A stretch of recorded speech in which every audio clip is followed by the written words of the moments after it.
오늘 우리에게 허락하신 말씀 출애굽기 2장 11절에서 15절 말씀 함께 교독하도록 하겠습니다. 출애굽기 2장 11절에서 15절입니다. 한 절씩 교독하시고 마지막에는 함께 읽도록 하겠습니다. 출애굽기 2장 11절에서 15절 말씀입니다. 제가 먼저 읽겠습니다. 모세가 장성한 후에 한 번은 자기 형제들에게 나가서 그들이 고되게 노동하는 것을 보더니 어떤 애굽 사람이 한 히브리 사람 곧 자기 형제를 치는 것을 본지라.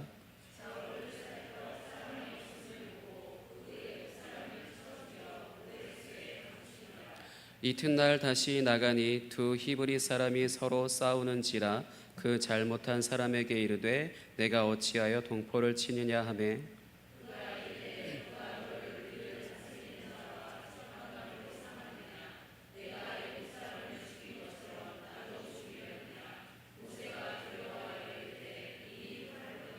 함께 읽겠습니다. 바로가 이 일을 듣고 모세를 죽이고자 하여 찾는지라. 모세가 바로의 낯을 피하여 미디안 땅에 머물며 하루는 우물 곁에 앉았더라. 아멘. 이 시간 담임 목사님 나오셔서 누가 너를 다스리는 자와 재판관으로 삼았느냐라는 말씀 전해주시도록 하겠습니다. 우리 앞뒤 옆에 계신 분들과 이렇게 인사하도록 하겠습니다. 말씀에 붙들리는 시간 됩시다. 오늘 이 말씀을 통하여서 이 출애굽기로 하나님께서 우리에게 어떤 메시지를 주시는지를 보겠습니다. 오늘 본문 바로 앞에 우리가 지난 시간 읽으셨던 말씀인 출애굽기 2장 10절은 이렇게 기록하고 있습니다. 그 아기가 자라매 바로의 딸에게로 데려가니 그가 그의 아들이 되리라. 그의 이름을 모세라 하여 이르되 이는 내가 그를 물에서 건져내었음이라 하였더라. 애굽의 바로 왕이 히브리인들의 남자아이죠. 아이들을 나일강에 던져 죽이며 하나님의 백성들을 고통 속에 이제 몰아넣었던 것을 우리가 지난주에 말씀을 통해 보았습니다. 그런데 어떻습니까? 하나님께서는 그런 비참함 속에서도 하나님께서는 하나님을 경외하는 믿음의 여인들을 통하여서 모세라는 아기를 살리셨습니다. 그리고 이 기록된 말씀을 읽는 모두는 바로 이 아이가 장차 민족을 위해서 하나님의 이 히브리 민족, 이스라엘 민족을 위해서 뭔가 큰 일을 하리라 라는 기대감을 갖도록 하기에 충분했었죠. 왜냐하면 이 아이가 나일강에 버려져 죽임을 당한 것이 아니라 애굽의 왕, 누구에게 건져 받았습니까? 애굽의 왕 바로의 딸에게 건져져서 양자로 삼아진 겁니다. 정확하게 말하면 이제 바로 왕의 그 남아이를 죽여라, 히브리인들을 남자아이들을 죽이라 라고 했던 이 바로 왕의 손자가 된 겁니다. 그래서 지난 시간에도 우연과 같은 상황들이 반복되다 보니 이것이 우연이 아니라 하나님께서 이스라엘 백성을 위해서 은혜를 베푸신 사건들이라는 것을 우리가 읽어낼 수 있었습니다. 하나님께서 우연이 아니라 항상 신실하게 자신의 역사를 이루어가고 계신 것을 믿으시길 바랍니다. 이런 이유로 하나님께서 이 물에서 건져내어 살게 하신 모세를 통해서 악한 애굽으로부터 하나님의 구원의 사역을 이루실 것을 이 말씀을 읽는 자들을 통해서 다 기대하게 만드셨어요. 자, 그렇다면 여러분 그 다음 말씀, 지난 말씀에 이어서 어떤 말씀들, 어떤 내용들, 어떤 스토리가 역사가 전개되어야 되겠습니까? 이 어린 모세가 우리가 만화 영화를 보는 것처럼 정말 왕자로 자라가 나가는 장면들, 이 통쾌하게 이집트의 폭정을 무너뜨리는 일들, 애굽과 이스라엘 사이에 어떤 또한 중재자로서 무언가 뛰어난 일을 해가는 그런 과정들이 막 멋있게 그려져야 될 것 같습니다.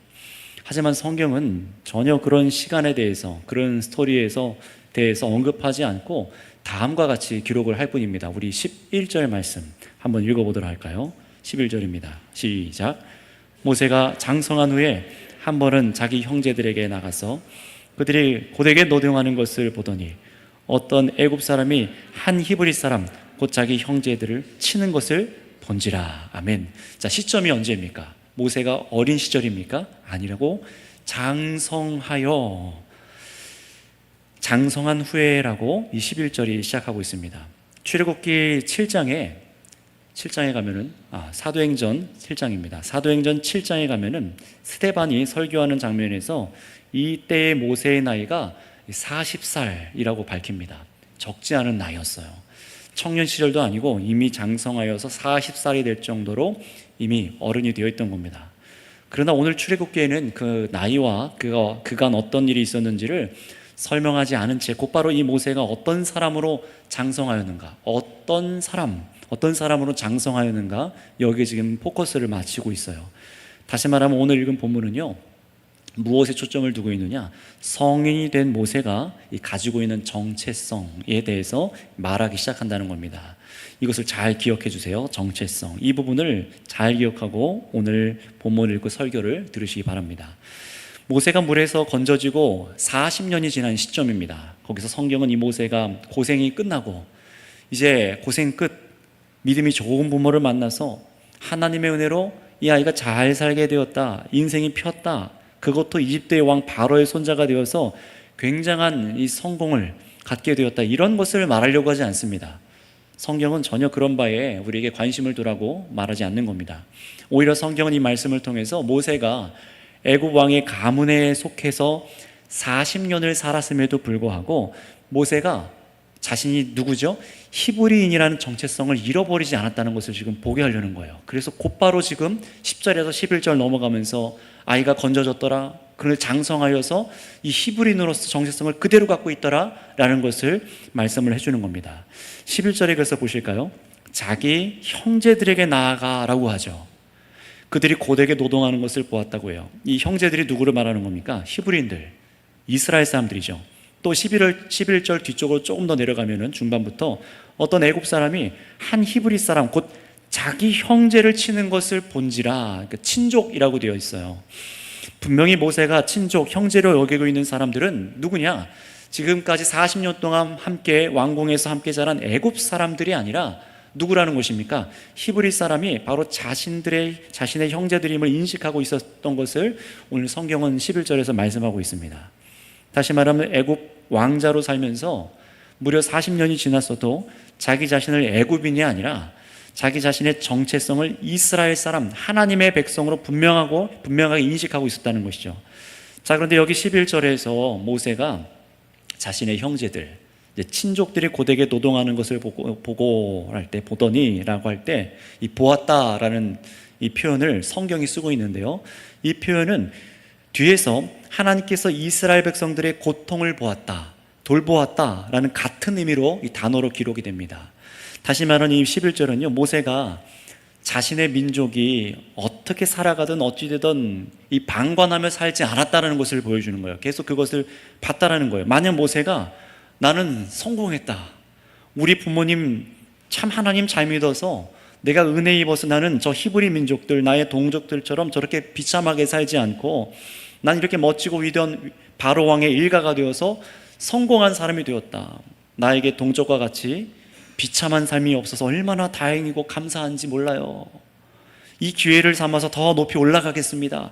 만약에 여러분 모세가 40년이 흘렀는데 이런 인성으로 장성하였다면은, 이런 정체성이었다면은 이 모세는요 어디에도 쓸모없는 사람입니다.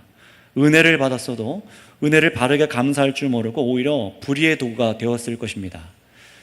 하지만 모세는 그러지 않았죠. 이 당시 이집트 왕궁 문헌을 자료로 한 이 주석들을 좀 찾아보니까 당시 이집트 왕족의 자녀들의 교육은 어렸을 때부터 시작해서 12년, 우리들이 지금 교육하는 현재 우리나라 같은 그런 비슷한 이 교육기관을 갖는 것 같아요. 굉장히 짧지 않은 시간이죠. 12년이라는 시간 동안 이 애굽의 문화들을 배웠습니다. 사도행전 7장 22절에는 그래서 이렇게 기록해요. 모세가 장성하면서 애굽 사람의 모든 지혜를 배워 그의 말과 하는 일들이 능하더라 라고 기록을 하고 있습니다. 그러니 여러분 한번 생각해 보시기 바랍니다. 모세가 이런 애굽의 지혜와 지식에 능통할 정도로 그 문화에서, 애굽 문화에서 40년을 살았어요. 여러분 우리 군대 갔다 오신 분들, 죄송합니다, 군대 얘기를 또 꺼내서 군대 갔다 오신 분들 생각해 보시기 바랍니다. 2년, 길게는 3년 다녀오신 분도 계신데 그 짧은 몇 년인데도 이 문화가 배기지 않습니까? 삶에 배기지 않습니까? 근데 40년이에요. 장장 40년입니다. 그러니 이 히브리인으로서 정체성을 갖는 것이 더 지금 맞는 겁니까? 아니면 애굽 사람으로 정체성을 갖고 있는 것이 맞는 겁니까? 애굽 사람이죠, 당연히요. 애굽의 문화와 애굽의 지식과 그것에 능통할 정도로 군문화에 살았으니 애굽 사람으로 자신을 인식하는 것이 당연한 것입니다. 그럼에도 불구하고요, 이 모세는요, 나의 형제들은 애굽 사람이 아니라 이스라엘 히브리인들이다, 저 노예들이다 라는 것을 아주 분명하게 인식하고 있었던 겁니다. 어떻게 그럴 수 있었을까요? 유추하건대 모세가 젖먹이 시절부터 젖을 이제 떼고 자라서 바로의 딸로 왕궁에 들어가기까지 누구와 함께 있었습니까? 자신의 친모, 어머니와 함께 계속 있었죠. 어머니가 이 아이를 이제 젖먹이면서 젖을 뗄 때까지 이미 걸음을 다 걷는 거죠. 어느 정도 클 때까지 계속 아이를 키우면서 양육하면서 교훈을 했을 겁니다. 아마 못이 박히도록, 아이를 보내야 되니까 못이 박히도록 얘기했을 거예요, 하나님에 대해서. 왜냐하면 하나님의 은혜로도 모세가 자기 정체성을 물론 지킬 수 있었겠지만 어느 날 갑자기 히브리인들에게 그냥 관심을 갖고 호기심을 가져서 참 저들이 나의 형제 같다 이렇게 느낀 것이 아닙니다. 분명히 어렸을 적 애굽의 지식과 문화보다 먼저 무엇이 이 아이 안에 쌓여 있던 것입니까? 하나님의 사람으로 정체성이 이 모세 아이 가운데 쌓여 있고 자리 잡았다는 것이에요. 그것 때문에 장성하여 애굽의 교육이 모세의 정체성을 지우지를 못했던 것입니다. 결국 믿음의 어머니와 하나님의 은혜의 도우심으로 애굽의 문화가 이 모세가 본래 가진 히브리인으로서 정체성을 사라지지 못하게 만들었던 것이죠. 이것이 은혜입니다. 나중에 때 되면 우리 아이가 예수님 잘 믿고 크겠지, 내버려두면 아이가 잘 클까요? 그렇지 않습니다. 어려서부터예요. 어려서부터. 우리가 알고 있는 사도 바울이 디모데에게도 그러지 않습니까? 어려서부터 성경을 알았나니 라고 말을 하지 않습니까? 결국 믿음의 어머니 하나님의 은혜로 도우심으로 이 아이 어렸을 때부터 이 말씀 가운데 이 사람이 누구인가, 내가 누구인지를 계속해서 상기하고 살았다는 것입니다. 자녀 양육이 오늘 본문의 주제는 아니지만 성도 여러분 꼭 기억하시기 바랍니다. 이 세상 문화 속의 이 문화의 지식보다 자녀들에게 먼저 하나님을 알도록 하기를 힘쓰시기를 바랍니다. 우리가 6월 둘째 주에 유아 세례를 할 거예요. 그 이유를 받는 이유가 무엇입니까? 그냥 행사 이래 아니면 통과 의례, 허례 허식으로 하는 것이 아니라 정말 이 아이가 언약 속에서 하나님의 은혜 가운데 자라가기를 바라고 부모님들이 서약을 하잖아요. 부모님들이 내가 정말 열심히 이 아이를 양육하여서 성령께서 이 아이를 보살펴 주셔서 훗날 믿음을 고백하여 이 아이가 예수 그리스도를 믿을 때까지 내가 끝까지 믿음의 양육을 하겠습니다 라고 온 성도들 앞에서, 하나님 앞에서 자신의 이 선서를 하고 신앙 고백을 하면서 이렇게 유아 세례를 주는 겁니다. 어려서부터예요. 자, 따라서 이 모세는요, 여기서 우리가 알 수 있는 것은 뭡니까? 하나님을 경외하는 어머니께 양육을 받고 세상 나라 바로 왕의 손자로 교육을 받으며 컸지만 그 마음속에서는 늘 자신이 히브리인이며 내가 고통당하는 나의 혈육을 위해서 무언가 해야 된다, 무언가를 해야 한다는 생각을 늘 갖고 살았던 것입니다. 왜 더 그렇게 볼 수 있냐면은 우리 12절 말씀을 한번 읽어볼까요? 본문 12절 말씀 다 같이 읽겠습니다. 시작.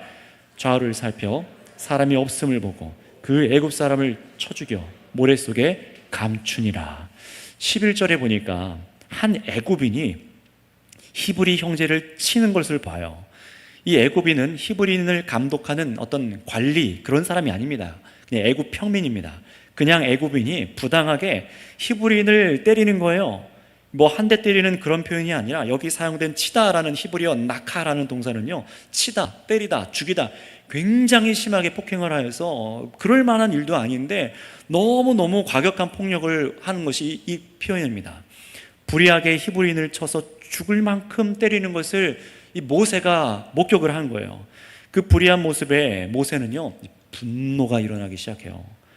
불의에 항거하는 모습이 일어나는 겁니다.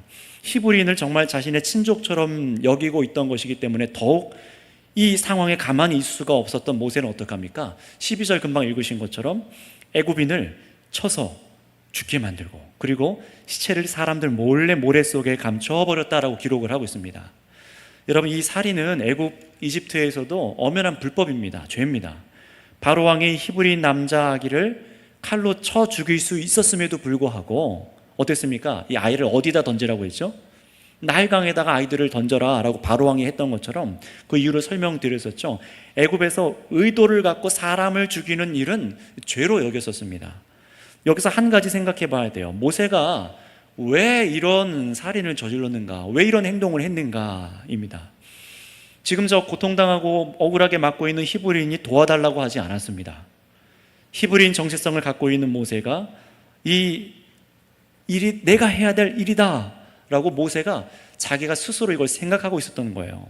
40년 동안 모세가 애굽의 왕자였으나 어머니로부터 배웠을 이스라엘 민족에 가해진 바로 왕의 학살, 그 가운데 하나님의 은혜로 자신의 생명을 부지할 수 있었던 하나님의 은혜, 그럼에도 이 노동에 40년 동안 고통받고 있는 자신들을 친족과 민족을 향해 계속해서 하나님께서 자신에게 부어주시는 그 은혜 때문에 이 동족을 향한 애잔한 마음이 계속 모세에게 있었을 것을 우리가 생각해 볼 수가 있어요. 결국 모세는요, 자신의 정체성을 잊어버리지 않았기 때문에 바로 이때 내가 나서야 할 때가 이때다라고 생각을 했던 것입니다. 하나님께서 자신을 살리셨고 히브리인으로서 애굽의 왕자로 길러지게 하신 목적과 이유를 누구보다 가장 무겁게 생각하고 있었음에 틀림이 없어요. 이제 장성한 모세가 그래서 자신의 형제들을 위해서 이제 무언가 해야 한다라고 생각했고, 형제들 편에서 중재자로서 사명을 감당해야 된다라고 느끼고 있었습니다. 이것을 어떻게 알 수 있냐면은 오늘 본문엔 기록되어 있지 않지만 사도행전 7장의 이 부분을 분명히 말씀하고 있어요. 우리 한번 사도행전 말씀을 찾아 읽어보도록 하겠습니다. 본문을 잠시 덮어두시고 사도행전 7장으로 가시겠습니다. 사도행전 7장 23절에서 25절입니다.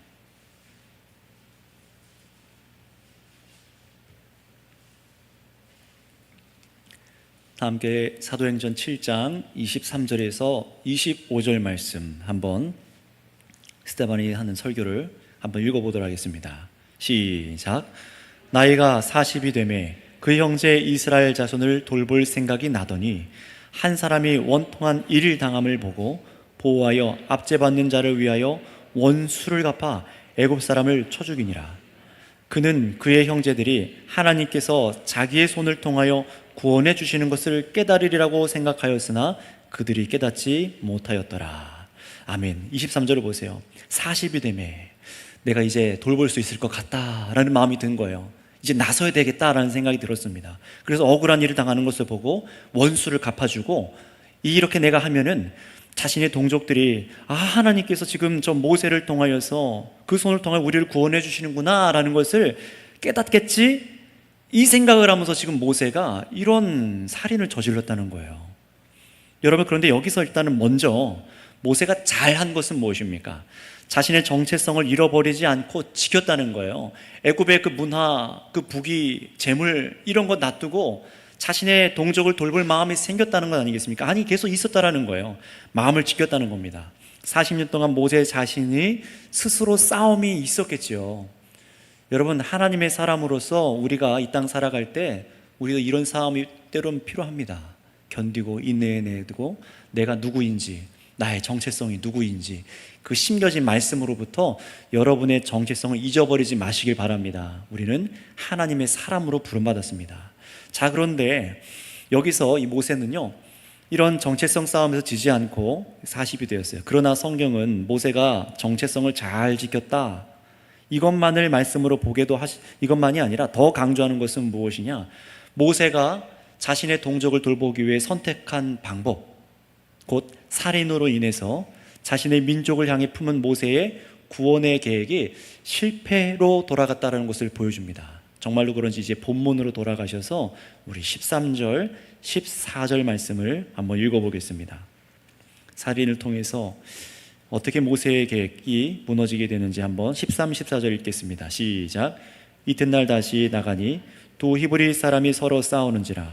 그 잘못한 사람에게 이르되 내가 어찌하여 동포를 치느냐 하매 그가 이르되 누가 너를 우리를 다스리는 자와 재판관으로 삼았느냐? 내가 애굽 사람을 죽인 것처럼 나도 죽이려느냐? 모세가 두려워하여 이르되 일이 탈로 되었도다. 아멘.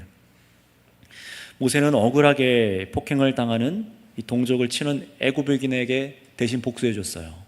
또 이것이 하나님께서 자신을 여기에 두셔서 민족을 위해서 내가 할 수 있는 일이라고 생각을 했을 겁니다.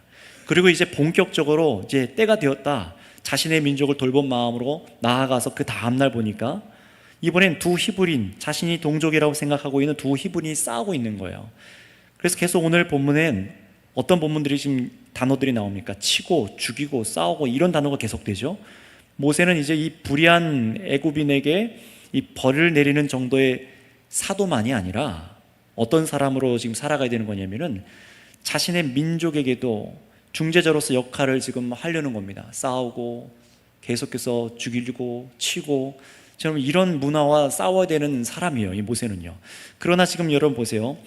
히브리인들에게, 이 동족 히브리인들에게 돌아온 반응 때문에 모세는 완전히 자신의 정체성과 사명, 역할에 대해서 혼란을 겪을 상황을 맞이합니다. 뭐라고 말합니까? 누가 너를 우리를 다스리는 자와 재판관으로 삼았느냐. 여러분, 이 히브리인은요, 모세를 자신들과는 다른 사람으로 본 거예요. 히브리인과 다른, 당신은 애굽인이다 라고 생각을 한 겁니다. 지금까지 모세는 스스로 하나님께서 자신을 히브리인으로서 이 왕궁에 두시고 애굽의 왕자로 두셨고 자신의 민족을 위해서, 이 때를 위해서 나를 두셨다, 이런 정체성을 40년을 지키고 살았습니다. 사랑하는 마음으로 그래서 자신의 동족에 가서 왜 서로 싸우느냐 지금 얘기를 한 거예요. 바로 왕의 손자이지만 모세 자신은 언제나 자신 이스라엘 사람으로 여기고 있던 거예요. 그러나 이 히브리인들은요, 선을 딱 껐어요. 너와 우리가 무슨 상관이냐.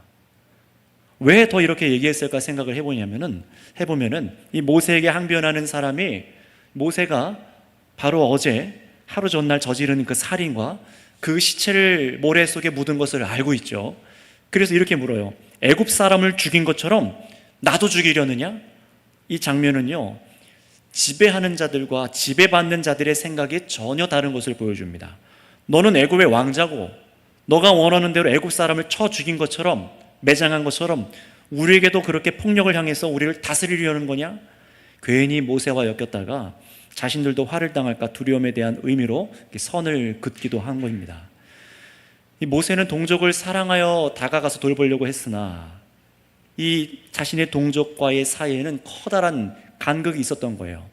이집트의 왕자의 모세, 그리고 애굽의 나그네인 노예인 히브리인 신분, 이 신분이 너무 다른 겁니다. 이들은 나그네예요, 노예입니다. 근데 자신은 왕자입니다. 그래서 당신은 우리와 섞일 수 없는 자다 라고 얘들이 얘기한 겁니다. 히브리인들은 모세가 자신들을 관장하는 지도자나 민족 안의 일들을 간섭할 권한이 없다라고 저 히브리인들은 여긴 겁니다. 여러분, 여기서 모세는 자신의 일이 다 탄로난 것을 깨닫게 된 것만이 아니라 자신의 정체성과 사명에 대해서 혼란이 왔을 것을 우리는 예상해 볼 수가 있어요. 그래서 15절을 보시면은 바로 왕에게까지 자신이 애굽인을 죽였다는 사실이 들어가서 이제 저 바로 왕이 자신을 죽이려는 것을 알고 바로 왕의 낯을 피하여 이 파라오의 손길이 미치지 않는 영역으로 저 사막 미디안 땅으로 도망을 갔다라고 기록을 하고 있습니다. 여러분, 여기서 한 가지 알 수 있는 것은요, 애굽 사람에게 모세가 어떠한 존재인지에 대해서 한 가지 우리가 볼 수 있어요. 파라오, 이 바로 왕이 히브리 남자 아기를 죽이는 정책을 펼칠 때에 살아남아서 자라난 아이가 이 모세라는 것을 이 바로 왕은 알고 있습니다.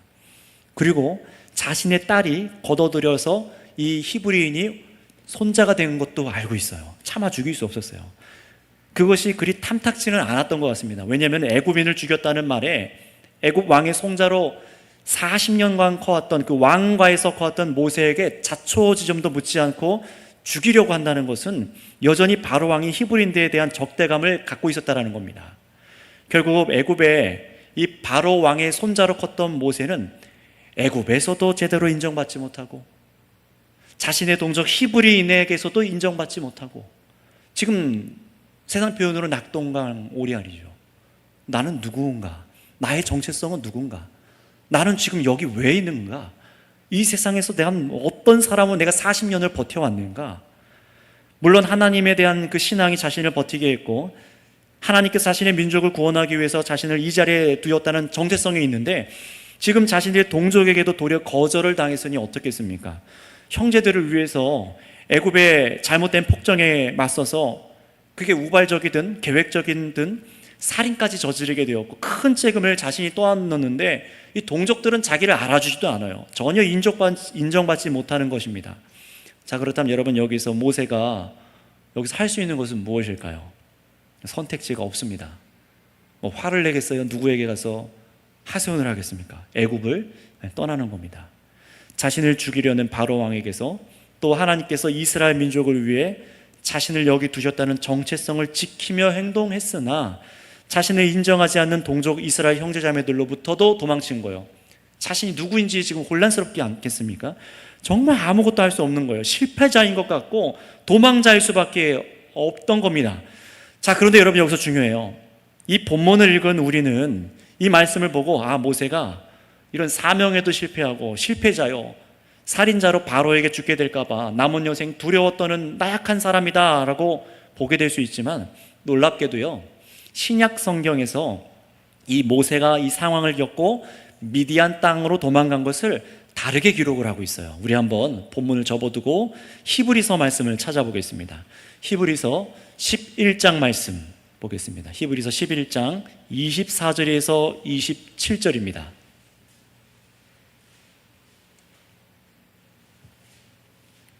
히브리서 11장 24절에서 27절까지 말씀, 어떻게 이 말씀을 하고 있는지 같이 읽습니다. 시작.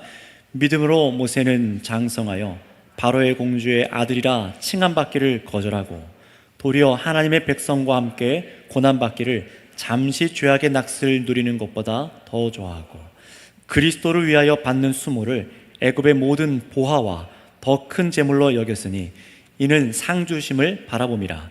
믿음으로 애굽을 떠나 왕의 노함을 무서워하지 아니하고 곧 보이지 아니하는 자를 보는 것 같이 하여 참았으며. 아멘. 모세가 애굽 왕이 두려워서 떠나는 것이 아니라 믿음으로 애굽을 떠났다라고 기록을 하고 있어요. 그래서 오늘 본문에도 잘 보시면은, 본문으로 돌아와서 보면은 바로의 낯을 피하여 라고만 기록을 합니다. 애굽의 법치에서 벗어난 광야로 간 거예요. 이걸 다시 말하면은요, 어떤 거냐면은 이 모세는요, 자신의 정체성에 혼란이 오고 두렵고 정말 하나님의 백성을 위해서 내가 해야 될 일을 그래서 버린 것이 아니었다는 겁니다. 끝까지 지금 이 모세 마음 안에는 무엇이 있었냐면은 어머니 요게벳을 통해서 하나님께서 행하신 일을 들었고, 자신이 살게 된 일이 우연이 아니라 하나님께서 자신을 통해서 이스라엘 민족을 위해서 하신, 나를 여기 두신 이 이유가 분명히 있다라는 것을 끝까지 믿었다라는 거예요. 정체성을 다 정말 세상에서 내가 누군지, 내가 뭐 하는 사람인지 다 실패해서 넘어질 수 있는 것, 그 상황인데도 불구하고 끝까지 무엇이 있던 겁니까? 하나님께서 나를 통해 하실 일이 있다, 구원하실 일이 있다라는 것을 끝까지 믿은 겁니다. 여러분, 이 믿음으로 우리도 살아가야 될 줄을 믿습니다. 이스라엘 민족을 향한 마음이 그저 애굽 왕자로 그냥 삶의 여유가 있으니까 잠깐 측은지심으로 우리 동족 좀 돌아볼까, 그런 것이 아니었던 거예요. 믿음으로 바로 공주의 아들임을 스스로 칭함받기를 거절하였고 죄악의 낙스를 누리길 거절합니다. 부귀와 영화, 명예, 권세, 이걸 전부 다 죄악의 낚시라고 표현을 해요. 이런 것에 전혀 개의치 않고 하나님의 백성으로 함께 고난받기를 모세는 선택한 겁니다. 그런데 이렇게 할 수 있었던 이유를 히브리서는 금방 읽은 것처럼 그리스도를 위하여 받는 수모를 이라고 기록해요. 놀랍지 않습니까? 구약 사람인데 그리스도를 위하여. 그리스도가 누구십니까? 예수님이시죠? 우리가 생각하는 바로 그 예수님입니다. 애굽의 모든 보화보다 더 큰 제물로 그리스도를 위하여 받는 수모를 더 크게 여겼더라. 네, 여러분, 여기서 말씀하고 있는 모세가 예수 그리스도에 대해서 알았다는 것을 말하려는 것이 아닙니다. 이 모세가 지금 모세를 평가하고 있는 11장은요, 아담과 하와의 타락 이후에 하나님께서 주신 언약, 어떤 언약입니까? 여인의 후손이 뱀의 머리를 밟을 것이라는 그 메시아에 대한 약속, 아브라함과 그 후손에게 주신 민족과 가나안 땅에 대한 약속, 그리고 하나님의 질서의 불의에 대해서, 하나님의 질서 속에 불의에 대해 반응하는 이 모든 것을 무엇을 향한 이 약속으로 지금 모세가 품고 있는 거냐? 바로 하나님께서 약속한 구원자 그리스도를 이 땅에 보내시기 위한 하나님의 뜻을 믿고 바라는 것으로 여겨주었다는 것을 의미하는 거예요. 다시 말하면 모세는요, 하나님께서 자신의 백성들을 구원하실 것을 끝까지 믿고 있었던 것입니다. 하나님께서 자신의 백성을 구원하실 것을 끝까지 믿고 있던 거예요. 자, 그렇다면 여러분 여기서 한 가지만 점검해보고 우리가 이 저녁에 이 밤에 기도하기 원합니다. 모세는 이런 믿음과 정체성, 사명의식을 갖고 있었음에도 불구하고 왜 미디안 땅으로 도망갈 수밖에 없었던 것일까요? 모세가 살인을 저질렀기 때문이죠. 무슨 말이냐면은 구원하신 하나님을 믿고 신뢰했지만 문제는 뭐예요? 하나님을 신뢰하는 거 좋았어요. 정체성을 유지하는 것도 좋았습니다. 근데 문제는 무엇입니까? 아직 모세는 구원하시는 하나님의 방법과 하나님의 때를 알지 못했던 것입니다. 한번 따라해 보실까요? 하나님의 방법, 하나님의 때, 하나님의 방법과 때를 알지 못했습니다. 앞에 보신 대로 애굽의 불의한 폭력에 모세가 스스로 구원자로서 역할을 하기 위해서 택했던 무기는 뭡니까? 똑같은 폭력 살인이었어요. 게다가 서로 싸우는 히브리인들에게도 모세는 아무런 영향력도 제대로 발휘하지 못했습니다. 어떻게 이 사람들을 다스릴지 몰랐던 거예요. 아직 민족의 지도자로서 하나님의 일을 할 도구로서 아직 모세가 능력이 없는 거예요. 정체성을 지키고 믿음을 지키고 하나님 구원하실 것이다. 그래서 내가 하나님을 위해 살아야지 마음을 먹는 것까지는 좋으나 아직 하나님의 일을 할 도구로서 능력이 아직 무장되어 있지 않았다라는 겁니다. 모세의 어머니 요게벳이나 그의 형제들, 모세를 알고 있는 형제들과 또 앞에 모세가 이집트의 왕의 손자가 되었다는 것을 읽은 모든 사람들은요, 드라마틱한 모세의 활약을 기대했겠지만 그 기대에 전혀 못 미쳤어요. 살인하고는 도망가 버립니다. 왜 그랬습니까? 모세가 할 수 있는 것이란 그냥 애굽의 지식이었지 하나님의 방법을 아직 몰랐기 때문입니다. 민족을 위해 할 수 있는 것은 복수밖에 없었어요. 그것도 자신들 민족이나 애굽에서도 인정받지 못할 행동, 살인을 해서요. 결국 이스라엘 동족에게도 인정받지 못했죠. 여러분, 따라서 아무리 하나님의 사람으로 정체성을 갖고 사명을 감당하고 싶어도 정의감에 불타도 자신의 형제들을 사랑한다고 해도 그 일을 이루려면 중요한 것은 무엇임을 보는 겁니까? 바로 하나님의 방법과 하나님의 타이밍, 하나님의 때입니다. 모세는 이것을 놓친 겁니다. 여기서 정체성은 유지했지만 하나님께 양육받은 것이 아니라 애굽 문화와 속에서 자라나서 하나님의 방법이라던가 또 고통받는 약자인 하나님의 백성들을 참으로 이해하고 돌볼 수 있는 지혜가 모세에게는 없었어요. 게다가 그때 그렇게 행동한 것이 정말 모세가 나섰어야 할 때인가 질문한다면 부정적입니다. 자, 하지만 여러분, 하나님께서는 이런 모세를 버리지 않으십니다. 이 모세를 통해 그가 믿고 있는 대로 이루실 구원의 일을 멈추지 않으세요. 그래서 오늘 본문 맨 마지막에 한번 뭐라고 기록하고 있는지 본문 15절을 다시 한번 읽어보도록 할까요? 2장 15절입니다. 시작. 바로가 이 일을 듣고 모세를 죽이고자 하여 찾는지라. 모세가 바로의 낯을 피하여 미디안 땅에 머물며 하루는 우물 곁에 앉았더라. 뭔가 지금 역사가 일어나려고 해요. 이 미디안 땅에 지금 도망갔는데, 이 미디안인은 창세기 아브라함의 아내 사라가 죽고 그 다음에 맞이한 처예요. 그두라라는 여인 사이에서 태어난 이 자녀들에서 비롯된 사람들이 넓은 사막지대 광야를 떠돌며 사는 사람들, 유목민들이 바로 미디안인입니다. 다시 말하면 여러분, 이제 지금 모세에게 무엇이 시작되고 있는 시점입니까? 출애굽 8 이스라엘 백성들보다 모세가 먼저 광야 속으로 들어간 거예요. 곧 있으면 이스라엘 백성들이 출애굽하는 걸 우리가 알잖아요. 그런데 모세가 먼저 광야 학교로 들어간 겁니다. 자그마치 그 미디안 땅에서 모세가 몇 년을 있었을까요? 40년을 있습니다. 80살이 돼서야 애굽으로 돌아와요. 사막에서 먼저 40년을 모세가 있었던 겁니다. 이스라엘 백성들이 40년을 방황했던 것처럼 나와서 먼저 그걸 겪었어요. 그리고 거기서 40년 동안 모세는 이 미디안 땅에서 나그네가 됩니다.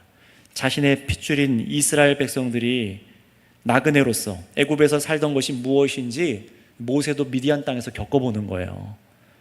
그리고 결정적으로 모세 자신의 정체성을 스스로 확신하는 게 아니라 내가 이런 사람이야 라고 확신하는 게 아니라 하나님께서 모세를 친히 만나주시고 하나님께서 모세의 정체성을 세워주십니다. 정말로 그런지 우리 출애굽기 3장 11절 12절 한번 가셔서 한번 읽어보겠습니다. 출애굽기 3장 11절에서 12절입니다. 시작. 모세가 하나님께 아뢰되 내가 누구이기에 바로에게 나가며 이스라엘 자손을 애굽에서 인도하여 내리이까? 하나님이 이르시되 내가 반드시 너와 함께 있으리라. 내가 그 백성을 애굽에서 인도하여 낸 후에 너희가 이 산에서 하나님을 섬기리니 이것이 내가 너를 보낸 증거니라. 아멘. 내가 누굽니까? 정체성에 대한 질문이 나오죠. 그런데 너가 누구다 라고 말하는 것이 아니라 12절에 뭐라고요? 내가 반드시 너와 함께 있으리라. 애굽에서부터 백성들을 인도해 내게 하리라. 사명을 말씀하시는 거예요. 사명을요. 모세를 향해 누가 너를 우리를 다스리는 자와 재판관으로 삼았느냐 라고 물은 히브리인들에게 이 전엔 40년 전에는 아무런 대답도 못했잖아요. 그런데 하나님께서 친히 모세에게 이제는 정체성을 부여해 주십니다. 모세를 보내신 장본인이 바로 하나님이심을 확인시켜 주시는 말씀이에요. 그러나 이렇게 모세를 부르셔서 세우시는 때가 언제입니까? 모세가 애굽 왕자 시절에 바로 왕의 손자가 돼서 애굽 왕자로 누릴 수 있는 부귀와 권세가 있는 그런 신분이 있을 때가 아니었어요. 하나님께서 이렇게 정체성을 주시고 사명을 감당하게 하실 때가 언제냐면 오히려 반대로 자신의 열정과 힘이 있고 자신의 방법을요 할 수 있을 것 같고 애굽 왕자로 손자라서 신분이 아무런 쓸모가 없어졌을 때, 이것이 아무런 쓸모가 없다라는 것을 깨달았을 때, 그때 하나님께서 사람을 세웠습니다. 성도 여러분, 하나님의 때가 있습니다. 그것을 믿으십니까? 하나님의 때가 있습니다. 하나님을 믿는 사람들은, 저와 여러분들은 바로 이것을 믿어야 되는 사람들이에요.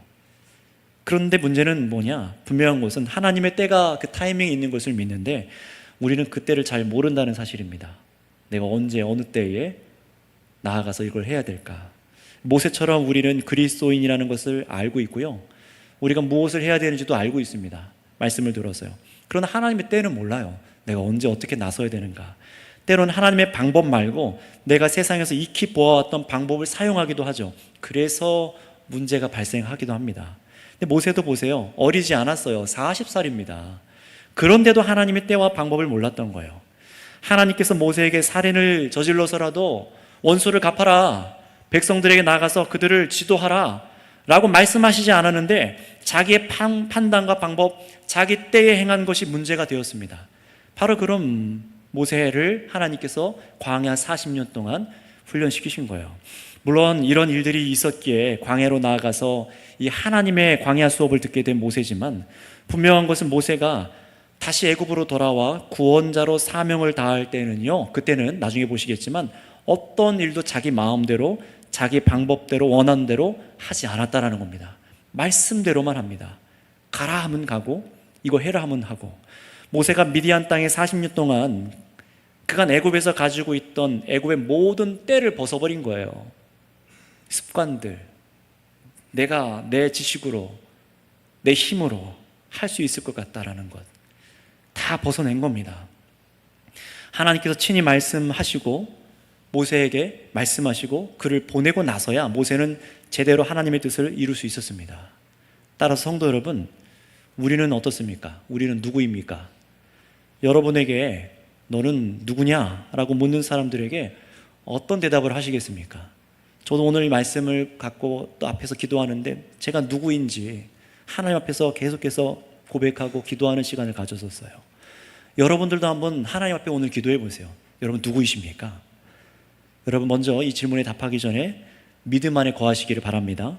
하나님께서 그리스도 안에서 여러분을 부르시는 것, 그 믿음 안에 거하세요. 하나님께서 나를 부르셨다는 믿음 가운데 먼저 가셔야 돼요.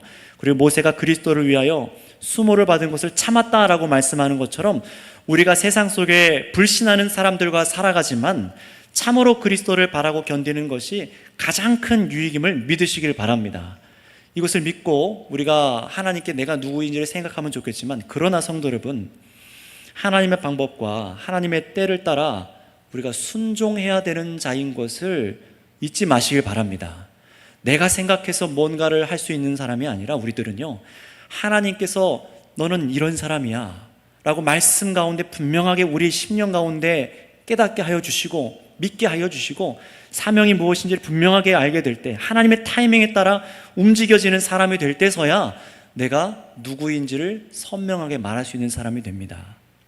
따라서 우리가 그냥 신앙생활을 하고 그냥 교회로 살아가는 것이 아니라 내가 그리스도 안에서 부름받은 사람으로 내가 누구인지를 질문하시고 하나님께서 말씀하시는 그 뜻과 비전이 무엇인지를 발견해내실 수 있는 저와 여러분 되시길 바랍니다.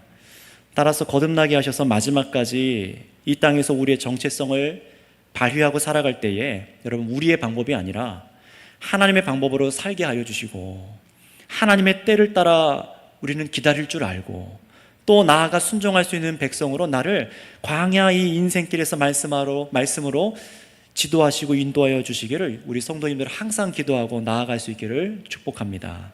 기도하겠습니다. 오늘 말씀을 붙잡고 좀 기도하겠습니다.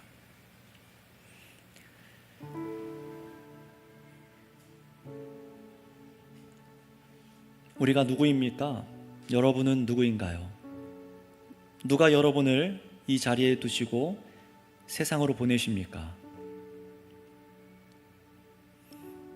오늘 여러분을 부르신 분이 하나님이신 것을 믿으십니까? 이것이 선명해야 합니다. 모세는 이것 때문에 40년을 버틸 수 있었어요.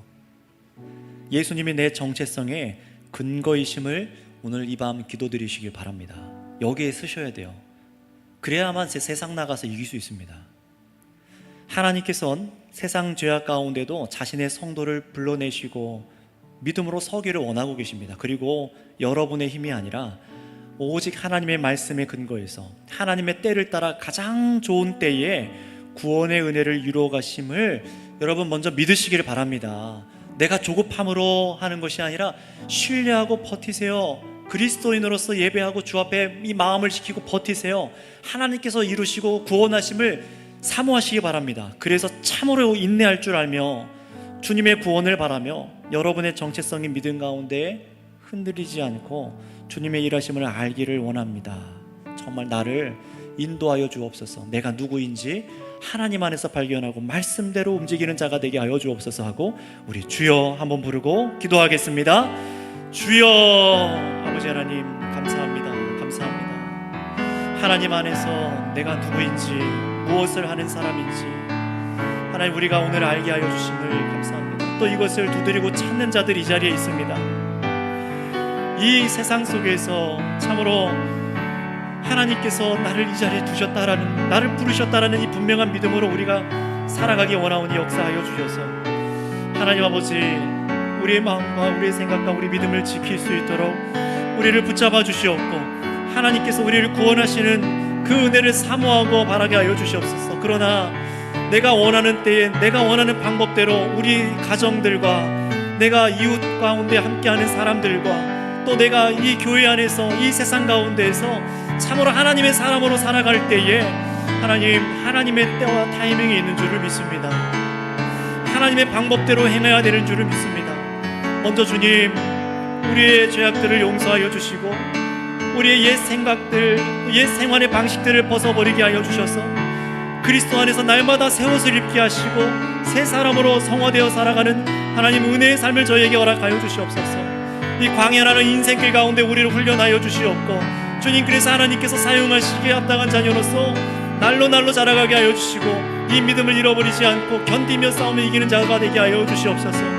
때론 아버지 우리가 우리의 방법으로 우리의 조급함으로 실수할 때도 있으나 주님의 은혜와 사랑을 아버지 믿고 의지하여 하나님께서 우리를 양육하시고 만지실 것을 기대합니다. 주님 다스려 주시옵소서. 만져 주시옵소서. 주님 우리의 정체성을 선명히 하여서 내가 누구인지 누가 우리를 부르시고 세상에 보내셨는지를 선명히 아는 자들이 다 되게 하여 주시옵소서. 감사합니다 주님. 감사합니다. 하나님 아버지 감사합니다. 이 세상 가운데 연약하고 부족한 자들을 또 멸망 가운데 있었던 자들을 하나님의 크신 긍휼로 부르셔서 우리가 하나님의 자녀 되게 하여 주신 줄을 믿습니다. 우리가 누구인지 날마다 그리스도 안에서 우리의 정체성을 찾고 또 지키고 유지하며 무너지지 아니할 수 있는 믿음들을 허락하여 주시옵소서. 뿐만 아니라 주님, 거기서 그치는 사람이 아니라 하나님께서 사용하시기에 합당한 도구로서, 주님의 자녀로서 하나님, 하나님의 때와 하나님의 방법들을 말씀을 통해 알게 하여 주시고, 오늘 그리스도께서 우리와 함께 하시오니 날마다 그리스도의 장성한 분량에 이르게 하여 주셔서 새 사람으로, 주님께서 기뻐하는 사람으로 지어져 가게 하여 주시옵소서. 이 인생의 광야 속에서 정말 우리를 인도하시고 구원의 일을 이뤄가시는 주님 앞에 내가 누구인지, 우리가 누구인지 선명히 아는 우리 선교교회 모두가 되게 하여 주옵소서. 감사하며 우리 구주 예수님의 이름으로 기도드렸습니다. 아멘. 이 시간 다 같이 찬송